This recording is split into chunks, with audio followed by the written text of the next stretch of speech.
Hindi natin pwedeng daanin sa initang ulo to. Itong mga to, mga kababayan ko, estudyante. Sabihin nyo na magalit kayo, ilabas nyo si Diskaya, ilabas si Diskaya. That's wrong. Hindi yan ang tamang pattern natin. Ako rin naman naging aktivista ako pero hindi ganyan ka-radikal. Tama ba? Mga kapatid? Ngayon, mga kababayan ko, sa Senate hearing, mga kapatid, it's klarong-klaro. Iniimbestigahan pa lang. We cannot judge the person kung hindi pa ito nakakasuhan at hindi pa ito nakakatulan na itong tao na to ay isang guilty. Di ba? Yun po ang tamang proseso. Due process. Because President Bongbong Marcos believes in due process. Nga pinakulong natin, due process. Di ba, mga kababayan? Pakukulong din natin, due process. Ganun dapat, mga kababayan ko. Hindi natin pwedeng daanin sa init ang ulo. Hindi natin pwedeng sabihin na babasagin natin ganito, duyurakan natin yung kanilang property para ma-express natin yung ating galit ng taong bayan. Di ba? Itong mga to, mga kababayan ko, estudyante. Mga bata, mga kababayan ko. Di ba? Mga bata, inuutusan tong mga to ng mga ano. Sabihin nyo na magalit kayo, ilabas nyo si Diskaya, ilabas si Diskaya. That's wrong. Hindi yan ang tamang pattern natin.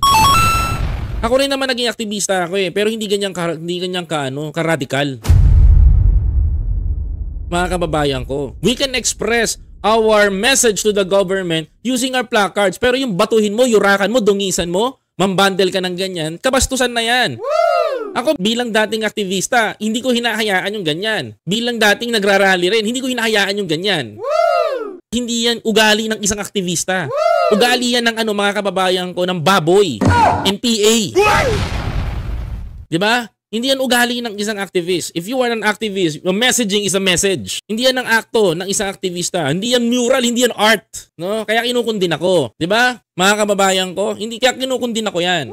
Ako rin galit ako sa Diskaya. Pero gusto ko sila magpaliwanag eh. Bakit ko gusto magpaliwanag yung mga Diskaya, mga kababayan? One of the reason kung bakit. Alam nyo ba dahilan ko? Gusto nyo ba malaman, mga kababayan ko? Gusto nyo maintindihan? Kung bakit hindi ko pinipitik itong Diskaya?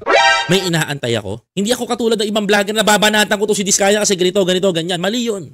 Mga kababayan ko. If you are the viewer ng Senate Blue Ribbon Committee, maiintindihan mo yung nangyayari sa loob.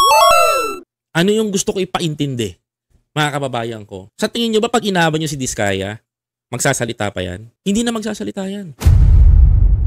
Pero pag inamo mo si Diskaya, pinakita mo na mabuti, mga kababayan, ano gagawin yan? Magtuturo yan. Ingunguso niyan kung sino-sino ang mga kontraktor, politiko, mga kababayan.